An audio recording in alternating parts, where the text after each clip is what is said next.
Okay, what's going on, everybody? My name is Mangg.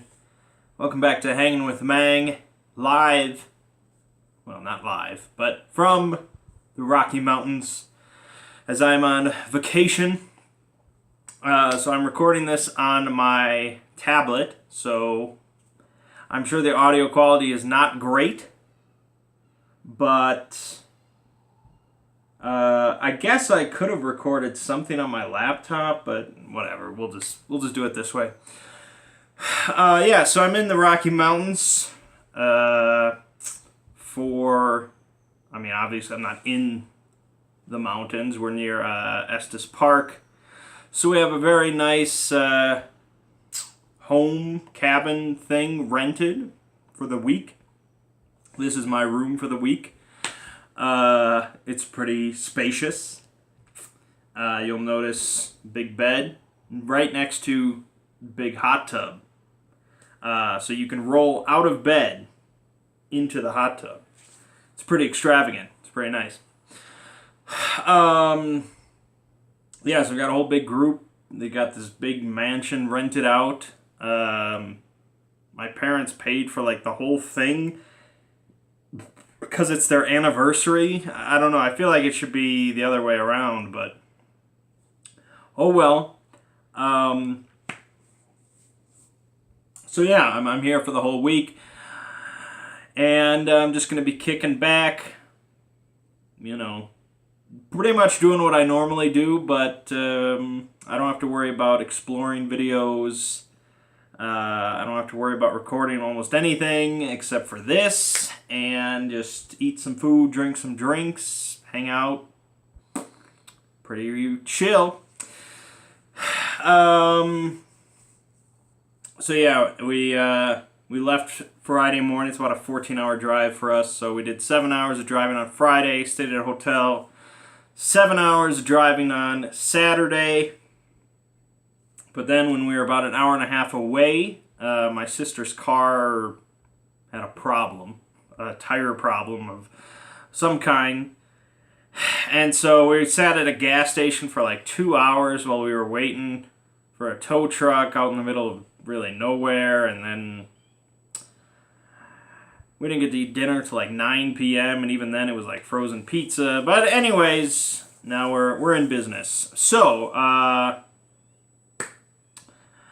this week on this channel, I did sort it all out. I got it all prepared. I did a lot of recording of Dr. Decker before I left. So I've got it set up so I've got like 4 videos of Final Fantasy VIII, 4 videos of Dr. Decker, and they're just going to alternate every day, so you'll always have something to watch. So I was glad about that. So by the time I get back, we'll keep going with Dr. Decker, and that shouldn't take too long, and then I think we'll roll right into Octopath Traveler. I know I normally don't do LPs of RPGs, but my recent string of all the Final Fantasies has given me the courage to do it. I think I'm hoping that's a really fun game, so why not? Why not let it fly? So that's that. Unless something else catches my eye that I think would make for a better LP before then. But until then, I think it's going to be Octopath Traveler after Dr. Decker. Yeah, so that's pretty much it. Not a whole lot to say about this. Obviously, there's no Godbound this week, unfortunately. I'd love to be able to just FaceTime in or something, but oh well. That's pretty much it. Over on the Exploring series, this last Monday was the Morrigan video, which did decently well. I can't complain. Then I worked on the Children of Lear video, which was a pretty easy. When it's just one of those sort of shorter stories where it's just a story. It has a beginning, a middle, and end, and I just have to do like a book report on it.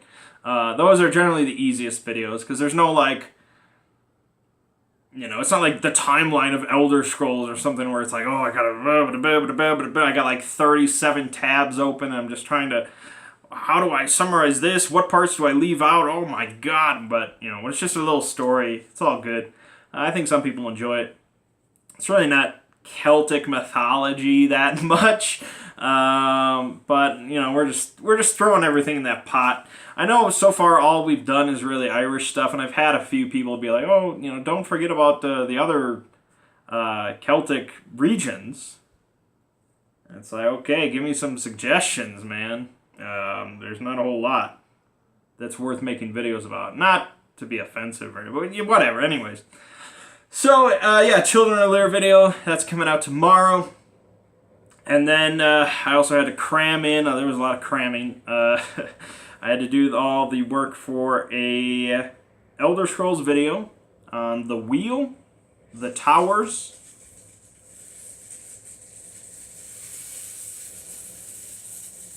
the wheel, the towers, and Kim. So all the sorts of metaphysics going on in the Elder Scrolls universe. So I also throw in the Godhead and Amaranth and the Dream. What the hell? I don't even know what's going on. It's the mountains, man.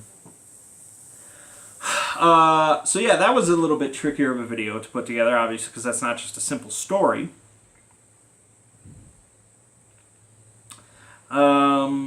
I mean, I'm going to get complaints that obviously I simplified things too much.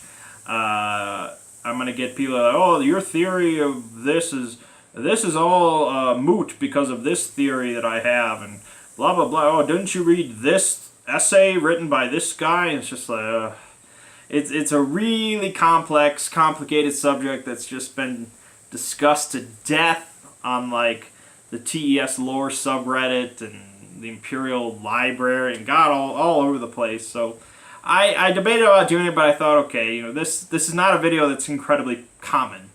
This is a bit of a niche video, and that's usually the stuff that does the best. Well, not exactly, but anyways, I think it'll be interesting, to say the least, to get some comments from people that don't know anything about that, and they're like, what the hell, Godhead, what?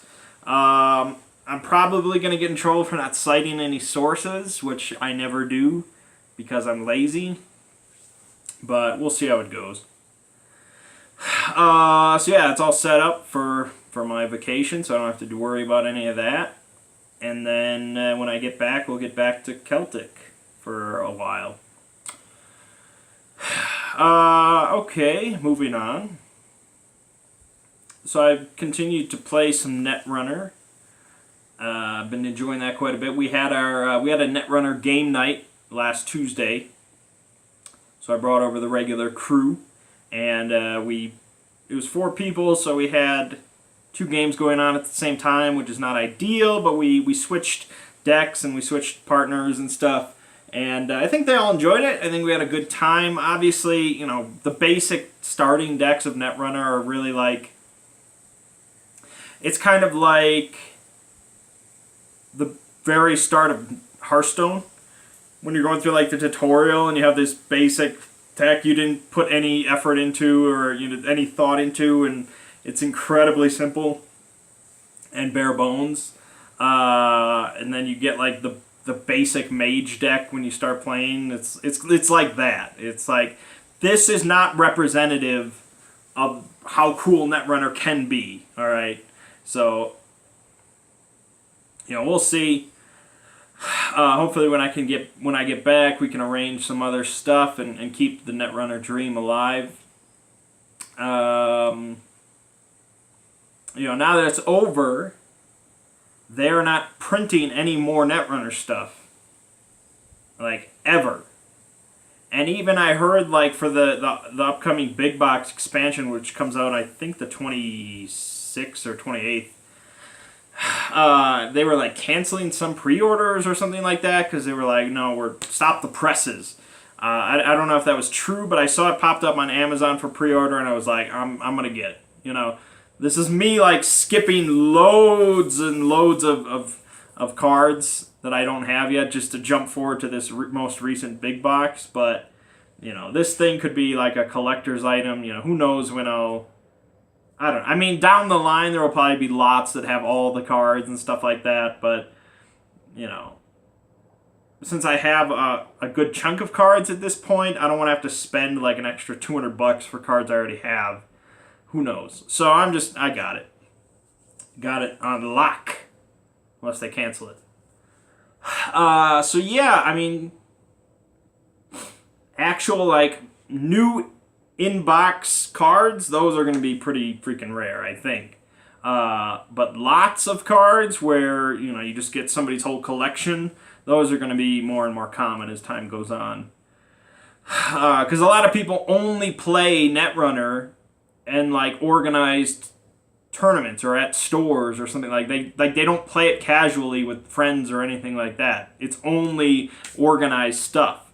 And so that's going to maybe not stop. There's already like unofficial groups starting up that's like, we want to keep this going unofficially. So, but it's going to diminish greatly no matter what. So I think a lot of people are going to be ditching their cars just to get some cash because they're done with the game, which seems kind of wild to me, but I'm the complete opposite. I don't care about organized stuff.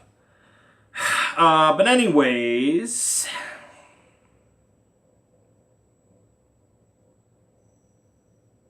so yeah, it's a good game, and hopefully I can get some more games going. I told them about Jinteki.net where you can play it online. The UI it's not like Hearthstone, it's a little, you have to do some stuff manually. It's not perfect, but they've got all the cards there and you can deck build to your heart's content. So, I don't know, we'll see. Yeah, so that's that. Let's talk about Godbound. See how fast this goes when I don't have any game distracting me? Alright, so Godbound. We had a full 5-player character session last Monday. And so we had started up, we were in like this marshy area on our way to the Oasis States. We were escorting Prince Aladdin and his wife back to his home. And so we had just finished this encounter with the this maw of the marsh, or whatever he called it, this underground parasite god. And although we didn't kill it, it did manage to kill Phil's character, so he had to make a new one. And so his new character has the words fire, sky, and passion. And he decided to be a bandit prince of the Oasis States. So, off the top of my head, I don't remember exactly how the Oasis States completely functions, but there's a number of these like gigantic pyramids, which are kind of like arcologies. Like entire cities are inside of these pyramids, and they're ruled by different kings or whatever, princes and things like that. But then roaming the desert, there's all sorts of bandit groups. And so those, I guess, are run by bandit princes. So he decided to be one of those. And I'm just like, why do you always have to make a character that's just going to be in opposition of us? Or of me, particularly. He's a bandit prince. But he's one of the good bandit princes. He's one of the good guys. He doesn't steal. He doesn't rob people. He's like a merchant, really. What part of you is a bandit? Nothing. No part of you. And I think he wanted to go, sort of being Robin Hood, but he doesn't do any of that either. When we met him, all he really explained to us was that he bought stuff from travelers and traded with them, and that's how they survived. Okay, you're a merchant. You're like a small little tiny village. That's not a bandit. Anyways, I think he really didn't want to be in opposition with us, but he picked Bandit Prince for some reason. Okay, so we continue into the desert. And we were actually flying as a group of dragonflies transformed by some of our fellow gods. So we're just flying over the desert, but we have to stop every night and so on to eat and sleep and blah, blah, blah. And so one night we come across basically the ruins of a pyramid, a smaller pyramid. And so I cause like an earthquake in the pyramid to flush anything out of there.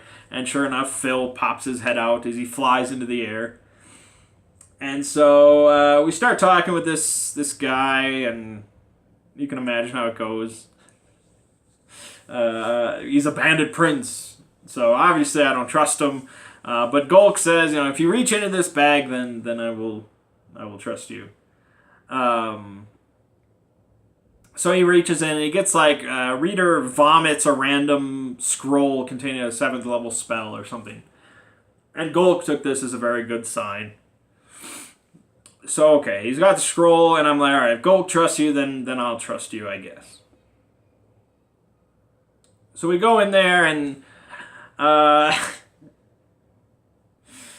guess you'd have to listen to the session yourself to get full context. But basically, he seems to be the leader of a group of party boys that love to dance.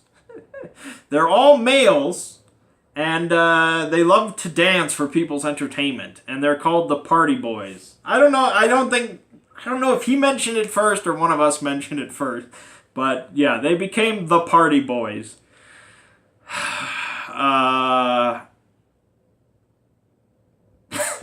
I think it was something about him mentioning inside the pyramid he's got live men, which was just a really weird way to phrase it. So it's like, oh, live men dancing. So the Party Boys. So they entertained us.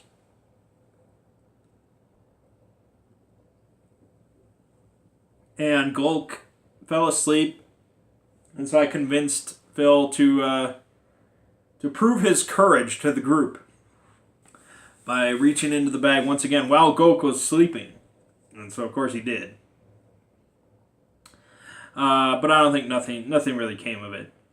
Oh, I think he got, he could detect any artifacts within a 10-mile radius, which is pretty good, but it didn't really come to fruition this session. It'll probably die before it becomes useful. So anyways, the night went by, and he's like, "Oh, I'll come with you, and we'll adventure together, and blah blah blah." I was like, "Whatever, just get your ass in the party." And he brought along his party boys, and so we continued on to the home of Prince Aladdin. And no, okay, I'm skipping a lot. I'm sorry, and it's 6 days prior. It's hard to remember everything, but. So we step out of the pyramid in the morning, the ruined pyramid, and standing there on camelback is a group of, well, I guess they're not standing there, but they're on camelback. There's a group of about 50 hard men, bandits, proper bandits, not fake party boy bandits. These are proper bandits, led by some guy that Phil's character mentioned as being he was one of the bad bandit princes roaming the area, or something like that. He also mentioned Ganondorf. Actually, Ziggy mentioned Ganondorf as being some sort of proper godbound that rules part of the Oasis states, or he's the big bad. But anyway, so we ran into the proper bandit prince with his 50 thieves. And so I'm just fuck this. Just fuck this. I've had to spend the whole night with the party boys dancing in front of me and all, so I'm just done with bandits of all types. So I just caused 2 sinkholes to just suddenly appear and swallow up almost all of them instantly. They just plummet into the earth. And then the leader is he's holding on, he's clutching on. I'm oh yeah, and a fucking meteor comes down and smashes into him. Done. And then the scene ended, and I got back all my effort, so that was good. Yeah, being a god of luck is pretty cool. And it's really funny. Throughout the whole session, I'm doing all sorts of this luck stuff. And after the session, I messaged Ziggy, and I'm Mert also has the word of luck. We've never seen him use it ever, And so it's just been all me lucking all over the place. But yeah, I didn't want to talk to these people and negotiate. I was just like, just fuck this. They're not friends of the Patreon Empire. That's pretty clear. Just done with them. So anyways, after that, we moved on.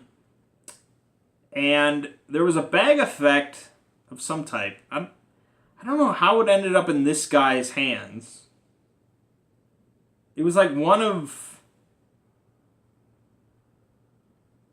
It might have been one of my men, or it might have been one of the party boys. I don't know who it was. But he got a bag effect that basically... Once per day, he could turn into an airship. He could turn into the form of an airship. So that became our new mode of transportation. This big airship, of course. So we start flying away from the pyramid on this airship. And we were talking about the meteor that just smashed into this guy. And I reminded Ziggy that, Golk had that bag effect that he got, where he attracts meteors. He's like, you're right. And I'm like, you said you were going to roll 2d20s. And if any of them were ones, the meteor would come at him. And so he rolled 2d20s, and he rolled a 20 and a 1. Go figure. So, sure enough, a giant meteor, not like my meteors, a gigantic meteor, end of the world kind of meteor, starts plummeting towards Golk, who, of course, is on the airship with us. So, yeah, I'm sure I could have done something to solve this. But, again, I always try to be like, I don't want to be the focal point all the time. I want them to have their moments of shine. They've got abilities of their own. Let's see what they can do. So, sure enough, Mert pulls out one of his might abilities that lets him, punch any object of any size. And if it's below a certain size, it just obliterates it. If it's above a certain size, he just punches a massive hole through it. So, he punches a massive hole through the meteor, which means that it'll basically... our airship will go through the hole and we'll be fine. But it's still going to land on this ruined pyramid, which normally we wouldn't care about. But Thomas had just spent some of his Dominion points to construct a desert oasis all around this ruined pyramid with his symbol on it. And so he wanted to protect that because he just made it. So it was up to him to basically solve this meteor problem from destroying his thing. And so he turned into a giant sandworm. And he basically just ate the meteor, and he used some of his endurance gifts to not take any damage. And then I think he spit the meteor back out so that the ruined pyramid and the oasis was right inside the little hole, and it was surrounded by this massive meteor barrier. So yeah, I think if he hadn't done anything, I feel like that meteor probably would have done more damage than just that, since it sounds like it was really big, but we'll never know. He solved the problem. So, with that all done, now we head to Prince Aladdin's home. So we get there, we're kicking back, we're relaxing, blah, blah, blah, and we hear word of Prince Aladdin's brother, who runs another giant pyramid city. And the two of them don't really get along, I guess. They don't talk, and so he basically asked if we would go and see what's up with him and see if he would also join this alliance that Prince Aladdin is now a part of with the Patreon Empire. And I'm like, yeah, I guess that seems prudent. Because, at some point it's either going to be you're with us or against us, so we got to go down the list. But before that, this was Prince Aladdin's second wedding feast. So this is his home wedding feast now, with him and his wife. So we're all there, we're kicking back. And of course, Golk has to present his wedding gift to the bride. Because he already did Prince Aladdin's, which we've been over that. That was not very good. And so I'm like, this is just shit. This is just going to be shit. And so, one of my gifts is called Salting Away the Luck. And basically, anytime I make a roll, I can commit effort to make a reroll. But I don't get that original effort back until I give that roll to somebody else when they roll that same die. Right? I might have already explained this. But if I roll a 3 on a d20, I can salt it away, and then I can re-roll to get a 16. But I don't get that. I don't get the effort back until I give somebody that 3, but only when they roll a d20. If they roll a d8, I can't give them a 3. It has to be the same die. So I had to spend an extra gift point, which are limited, to enhance that ability to make it usable with the bag.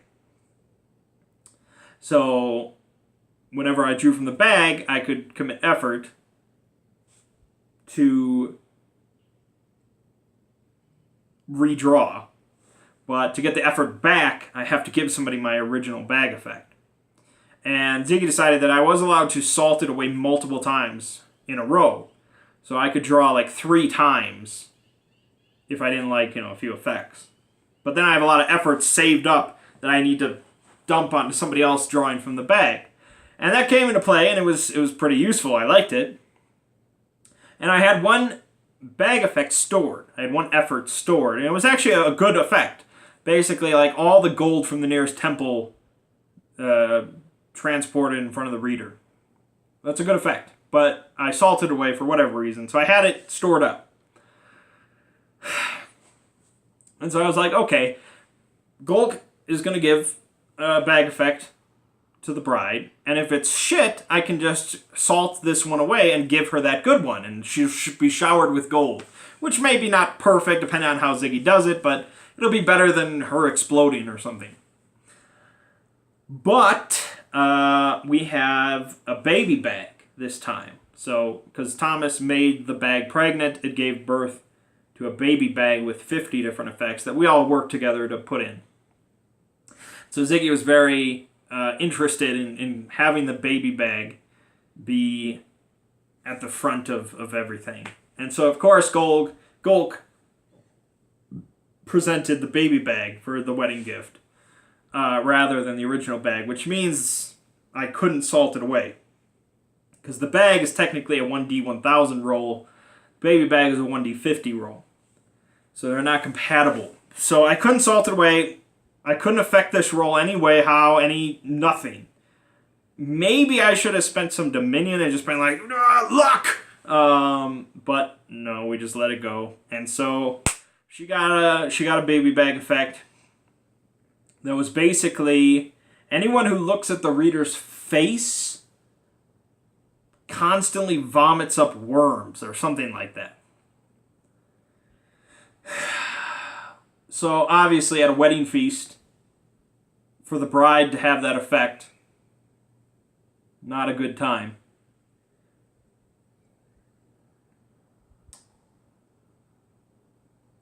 So people started vomiting.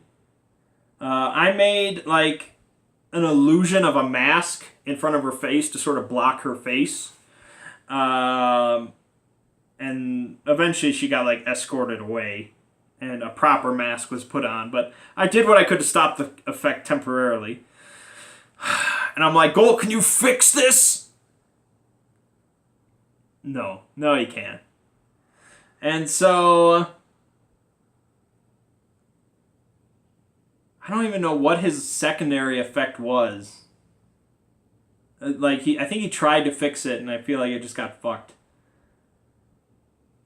I don't remember what it was. But basically, we branded Golk like a traitor to the Patrian Empire. So we chased him out of the way. We were going to chase him and shackle him and bring him back to the Emperor. But he disappeared. He teleported to his pocket dimension that he can do. And so we're just like sitting around, this is a shit show. I'm hoping I can keep this alliance going despite this. I don't know what to do. We're not sure what to do. So we're just sitting around we went back to Aladdin and we're trying to discuss this and Golk is not with us anymore. He's not a friend of the Empire and, we hope we can keep this going. And he seemed to understand. So I was like, okay, this can work. And he said, we can keep this alliance going, but first you must go and visit my brother and see if you can bring him to the alliance as well. I'm like, okay, we can do that. So right before we leave, Golk pops back. And I'm like, okay, Golk, we won't transform you into anything. We won't shackle you. But you're going to need to relinquish the bags.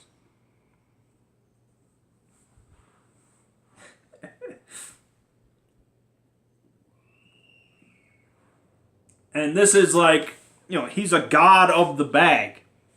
So this is like asking a god of the sword to relinquish his sword. It's just it's like blasphemy. But he did do it. He relinquished both of them under a few conditions, which we pretty quickly broke. But anyways.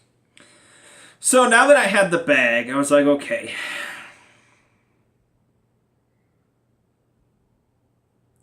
In the baby bag, 50 different effects. One of them is that it removes all bag effects from the reader. And another one of them is it can grant any wish, as long as you ask for it within 3 rounds. So I was like, okay, 2 effects that could remove this thing from the bride. I can salt shit away. So there is some risk here, but I'm the best one that can solve this problem now. And so, this is where we sort of abused the salting away the luck thing, because I ended up drawing 8 different bag effects and salting them away and things like that, and dumping all the bad ones onto the servants and stuff. Here, servant, reach into this bag. You lost 2 strength. Or something like that. But we also did get some other ones that are kind of beneficial. One of them was your mouth becomes a portal to the abyss, or your throat becomes a portal to the abyss. And Thomas was actually interested in that, because he can transform into a sandworm. And so he could just transform into a giant creature and just swallow up everything into the abyss in his mouth, which could be really useful down the line. So I'm like, okay, I'll salt that away, and you just reach in, and I'll give it to you. Boom. And then I get the effort back, and we can keep going. And so he was like, okay, that's good. That works. And so I'm like, all right, you reach into the bag, see what you get, and if it's something bad, we'll salt it away. If it's something good, then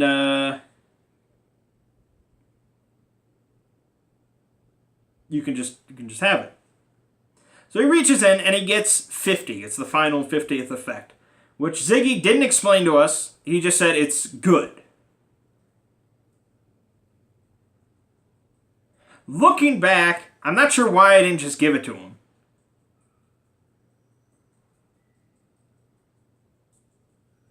I feel like that was kind of a dumb part of me.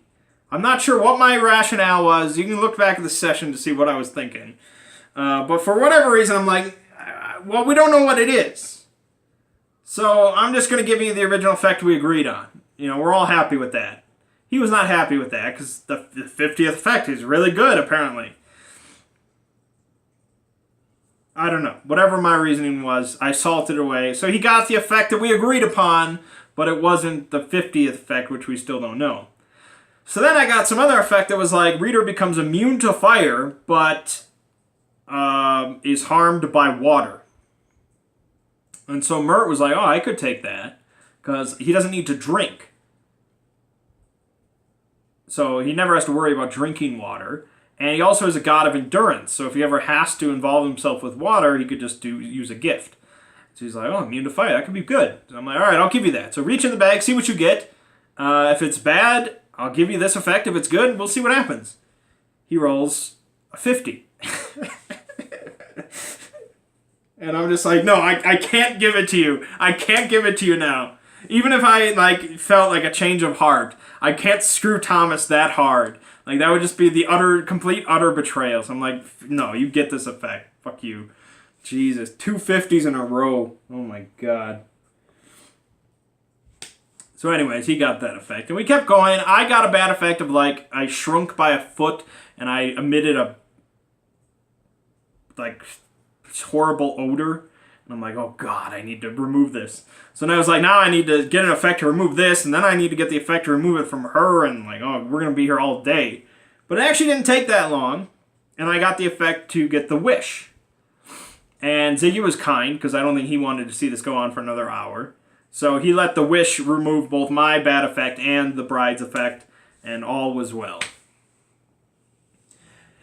And I think we were flying to the other pyramid at this point, and so we're like, okay, well, since we're on the way, let's just go do this other thing, and then we'll head back to Prince Aladdin. Okay. So we fly towards this pyramid.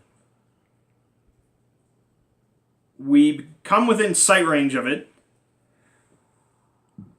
and suddenly, a massive, like, beam of concentrated light blasts into our airship, killing that guy instantly, so he's dead. Meanwhile, we all plummet to the ground. Fortunately, that doesn't really bother too many of us, but we have a lot of other people to care about. So, Gold can fly. Thomas, of course, can fly. Studs can fly. Mert, he had something that made him immune to fall damage, whatever it was. And then Phil could fly. We have a lot of flyers. For me, I think Thomas transformed me into a bird. I believe so, yeah. So, and I think he was transforming maybe some other people into birds, but there were a few people falling, plummeting, and so I created... we had a very lucky thing happen of a giant sand devil, whatever, little sand tornado that managed to save a couple legionnaires, but not all of them, and it is what it is.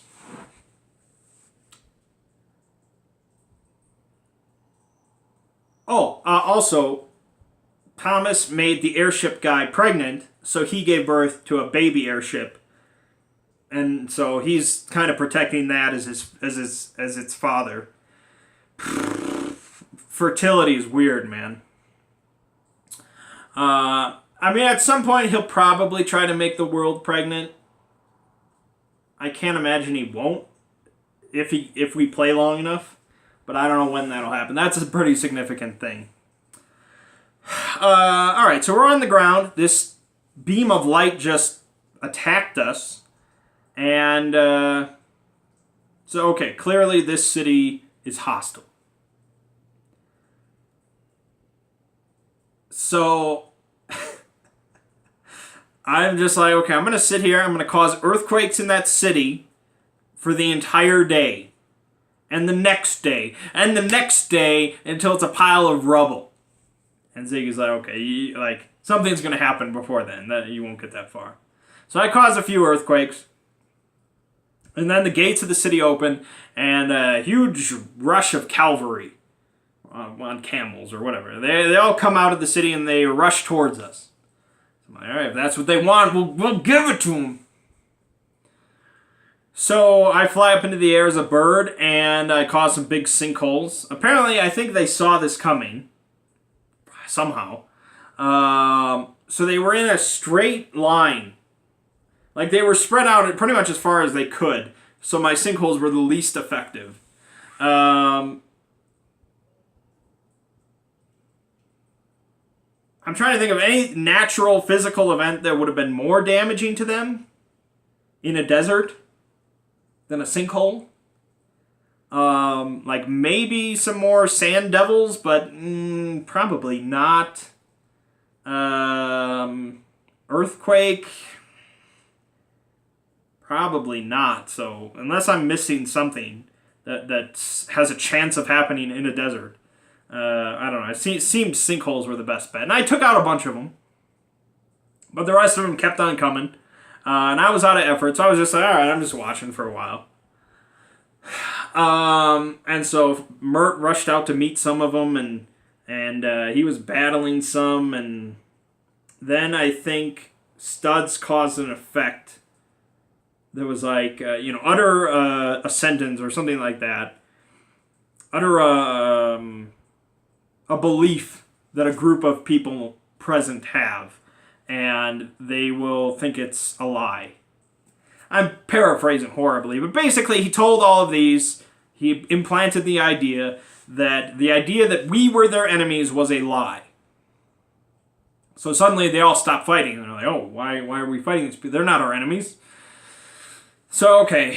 So they all sort of gathered up, and there was like some brief conversation, and I'm waiting for the scene to end, so I get my effort back, and I'm like, yes, gather them all up in a big circle. Yes. But once the scene ended, it seemed like, okay, they weren't going to fight anymore, and there was more to the situation than meets the eye. From the sounds of it, their leader in the city is an entity, an individual, whatever, they refer to as Jinn, or the Jinn. And we find out that the brother of Prince Aladdin is locked up in jail as like an imposter to the throne or something like that. So clearly there is a godbound at work here. He's taken over the city for whatever purpose, and he's the one that blasts us out of the sky. The reason that we got it from some of the people is because he probably thought you were spies from the Bright Republic or something like that. But until we talk to the Jinn, we won't know for sure. So we come into the city, and that's pretty much where we ended the session. So we sort of have to decide, what do we do about this city? And for me, for Tempest, is what is the best course of action to benefit the Patreon Empire? That's pretty much like every decision Tempest makes, that's the focus. Which is it's an interesting way of playing a character. I'm enjoying it. To really serve something other than just myself, or other than just the greater good, some sort of generic thing. It's like, no, I'm serving the fucking Empire. Like, I don't care. It wouldn't even enter my thought that they're bad, they're the baddies, or anything like that. No, the Patreon Empire is everything, and I will serve them until I die. So what is the best thing to do with this city and this Jinn to serve the Empire? I'm not sure. I mean, obviously the best case would be we enlist the Jinn as part of the this alliance, and he becomes an ally of the Empire, a powerful ally, and the city is part of the alliance and its resources, and there's a mutual beneficial relationship here. Sure, that's the best case. So I guess first thing is I have to suss out this Jinn character, see if he's a good guy, see if he's a bad guy, see if he's trustworthy, see if he's reliable, see if he's open to an alliance, whatever. And so either get him to join or kill him dead. Because I know that if I free this Prince Aladdin's brother and return him to the throne, he better be fucking open to an alliance. And he probably will be. So,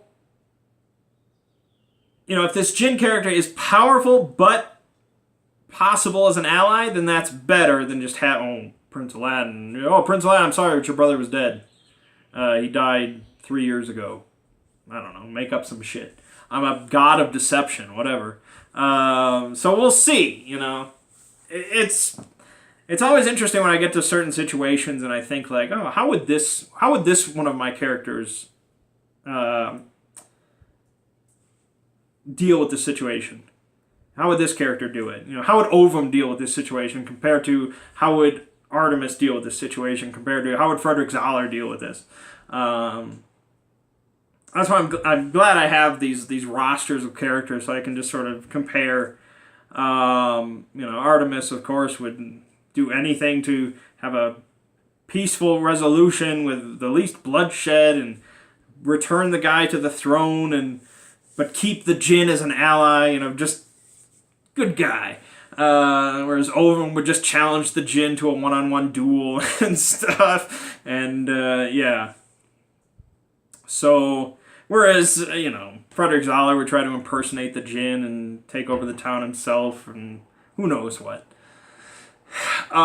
So, yeah, it's fun times. I'm really enjoying it. Ziggy is really enjoying DMing it, which is always good to hear. I think we're having a good time. Lexicon of the Throne just came out, which is the first real big supplement for Godbound. It contains 20 new words and some archetypical bigger words.